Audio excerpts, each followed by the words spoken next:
है और उस मकसद को खोज लेना हमारा सबसे पहला मकसद है। चलो डोरेमोन के लास्ट एपिसोड को थोड़ा डिटेल में देखते हैं। डोरेमोन के गए हुए अब काफी समय बीत चुका था। नोबिता और उसके सारे दोस्त अब बड़े हो चुके थे। नोबिता काफी प्रयास के बावजूद डोरेमोन की बैटरी ठीक नहीं कर पा रहा था। एक दिन अपनी लैब में बैठे बैठे नोबिता को यह ख्याल आया कि डोरेमोन 22वीं शताब्दी का एक एडवांस रोबोट होने के बावजूद बिना बैटरी लो का अलर्ट दिए कैसे ऑफ हो सकता है। वो अचानक कैसे बंद पड़ गया। जब मैं रूम से बाहर निकला था तब तो वो बिल्कुल ठीक था। हास मैं कुछ ज्यादा ही सोच रहा हूँ। शायद 2 दिनों से लगातार बिना सोए काम करने की वजह से मेरा दिमाग थक चुका है। मुझे आराम कर लेना चाहिए। नोबिता रेस्ट के लिए चले जाता है, लेकिन कहीं नोबिता का अंदाजा सही तो नहीं था, क्योंकि उस दिन कुछ तो अजीब हुआ था। इसके बाद सालों पहले का वो सीन दिखाया जाता है। डोरेमोन की बैटरी खत्म होने से आधा एक घंटे पहले एक अनजान व्यक्ति डोरेमोन से मिलने आया था। वो व्यक्ति और डोरेमोन चर्चा कर रहे थे। वो व्यक्ति डोरेमोन को बताता है कि हर एक रोबोट को उस समय बाद बैटरी बदलवानी पड़ती है और तुम्हारी बैटरी जल्दी ही खत्म होने वाली है। तुम्हारे कानों के पीछे वाले हिस्से में सोलर टेक्नोलॉजी थी। अगर तुम्हारे कान होते तो उसकी मदद से तुम्हारी बैटरी ऑटोमेटिकली चार्ज हो जाती, लेकिन वो तो चूहे बहुत पहले ही काट चुके हैं। अब तुम 2 चीज कर सकते हो, या तो तुम मेरे साथ फ्यूचर में चलो और बैटरी बदलवा लो, या कुछ महीने का इंतजार करो ताकि खुद तुम्हारी बैटरी पूरी तरह खत्म हो जाए। लेकिन डोरेमोन तुम्हारे कान नहीं है, इसलिए बैटरी बदलते ही तुम पूरी तरह रिसेट हो जाओगे और नोबिता और बाकी सबके साथ बनाई सारी यादें भूल जाओगे। डोरेमोन की आंखों में आंसू आ जाते हैं, क्योंकि अब कोई रास्ता नहीं था। वो जल्दी ही नोबिता से अलग होने वाला था और उसको पूरी तरह भूलने वाला था। डोरेमोन डिसाइड करता है कि वो बैटरी को खुद से खत्म होने देगा ताकि उसको कुछ महीनों का समय मिल जाए और आखिरी कुछ समय वो नोबिता के साथ खुशी से बिता सके।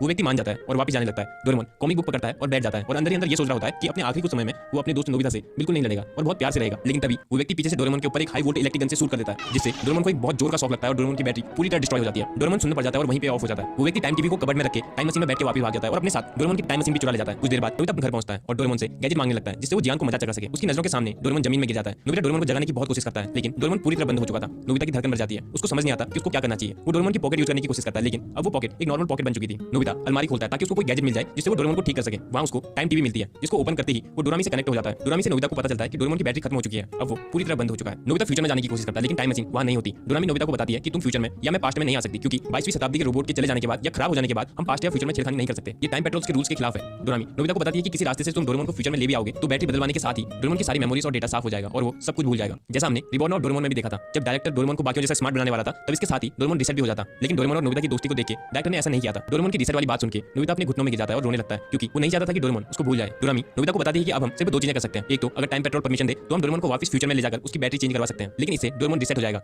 या फिर हम फ्यूचर में आने वाली टेक्नोलॉजी का इंतजार करें जिससे डोरेमोन बिना रिसेट हुए ठीक हो जाए और हमें हमारा पुराना डोरेमोन वापस मिल जाए। इसके बाद डोरामी डिस्कनेक्ट हो जाती है। समय बीतता है और रात हो जाती है। नोबिता डिनर के लिए नहीं जाता और अपने रूम के किनारे में बैठ के रो रहा होता है। डोरेमोन सामने पड़ा हुआ था। नोबिता डोरेमोन को बहुत ज्यादा मिस कर रहा था। अलमारी में डोरेमोन का बिस्तर, डोरा केक, सब चीजें उसको डोरेमोन को याद दिला रही थी और उसके दिल में एक गहरा खालीपन महसूस करवा रही थी। कुछ समय बाद नोबिता की मॉम नोबिता को देखने आती है। वो देखती है कि नोबिता डोरेमोन के ऊपर सड़क के रो रहा है। नोबिता की मॉम समझ जाती है और वो नोबिता को हिम्मत दिलाती है। नोबिता डोरेमोन को इतना ज्यादा मिस करने लगा था कि डोरेमोन उसके सपने में भी आते रहता था। नोबिता सुबह उठ के बस ये सोचता था कि काश डोरेमोन का चले जाना सिर्फ एक सपना होता, लेकिन ऐसा नहीं था। इस बार डोरेमोन सच में जा चुका था। नोबिता का स्कूल जाने का भी मन नहीं करता था। बाद में नोबिता की मम्मी डोरेमोन के चले जाने वाली बातें नोबिता के डैड को बताती है। नोबिता के डैड को ये सुन के बहुत बुरा लगता है। वो अपने बेटे को समझाने उसके रूम में जाते हैं। अलमारी के अंदर अकेला बैठ के नोबिता रो रहा था। वो नोबिता को समझाते हैं कि उसे हार नहीं माननी चाहिए। रोके डोरेमोन वापस नहीं आएगा, तुमको इस बात को एक्सेप्ट करना पड़ेगा और जितना जल्दी हो सके ये उतना अच्छा रहेगा और यही डोरेमोन भी तुमसे चाहता होगा। नोबिता को ये बातें समझ आती हैं। वो मन ही मन सोचता है कि डोरेमोन कभी नहीं चाहेगा कि मैं कमजोर रहूं। नोबिता उठता है और अपने रूम की विंडो के पास जाके बैठता है। रात काफी हो चुकी थी, सब सो चुके थे, लेकिन नोबिता अभी भी विंडो से बाहर आसमान में तारे देख रहा था। अपनी आंखों में आंसू लिए नोबिता डोरेमोन को याद कर रहा था। तारों को देखते हुए उसने फुसफुसाते हुए कहा, काश मैं तुमसे आखिरी बार मिल पाता डोरेमोन। अचानक आसमान में एक तारा चमक उठा। नोबिता को ऐसा लगा जैसे आसमान उसके सवालों का जवाब दे रहा हो। उस टूटते हुए चमकते तारे को देख के नोबिता ने विश मांगी कि डोरेमोन मैं तुमको आखिरी बार मिलना चाहता हूं, भले ही सिर्फ एक पल के लिए। वो टूटा हुआ चमकता तारा नोबिता की घर की ओर तेजी से बढ़ता है और उसकी खिड़की से अंदर घुस जाता है। वो इतना तेज चमकता है कि नोबिता को कुछ दिखाई नहीं देता और जैसे ही चमक कम होती है नोबिता देखता है उसके सामने नीले रंग की डोरेमोन की छाया थी। ये डोरेमोन के गैजेट का असर था। ये एक होलोग्राफिक प्रोजेक्शन था जो कि डोरेमोन ने जाने से पहले उस अनजान व्यक्ति के साथ मिलकर अपने दोस्त नोबिता के लिए छोड़ा था। ये देख के नोबिता खुशी और उदासी के मिश्रण से भर गया। डोरेमोन ने होलोग्राफिक रूप से नोबिता से बात करी। डोरेमोन ने हल्का मुस्कुराते हुए नोबिता से कहा, नोबिता मैं भले ही भौतिक रूप से तुम्हारे पास नहीं हूं, लेकिन मैं हमेशा तुम्हारे दिल में और यादों का हिस्सा रहूंगा। हमने जो भी प्यार भरे खट्टे मीठे पल एक साथ गुजारे हैं उनको याद करो और खुश हो जाओ कि हमें इतना खूबसूरत समय बिताने का मौका मिला। वो दोस्ती कभी खत्म नहीं होगी। डोरेमोन ने बहुत सारे पलों को याद दिलाया और उसने नोबिता से उसकी दोस्ती के लिए धन्यवाद कहा और उसने नोबिता को उन दोस्तों की कदर करने को कहा जो अभी भी उसके पास हैं। जैसे ही सुबह हुई और उजाला होने लगा होलोग्राफिक डोरेमोन फीका पड़ने लगा, लेकिन इससे पहले कि वो पूरी तरह गायब हो जाता डोरेमोन ने नोबिता को एक अंतिम संदेश देते हुए कहा, नोबिता बहुत लंबे समय तक दुखी मत होना।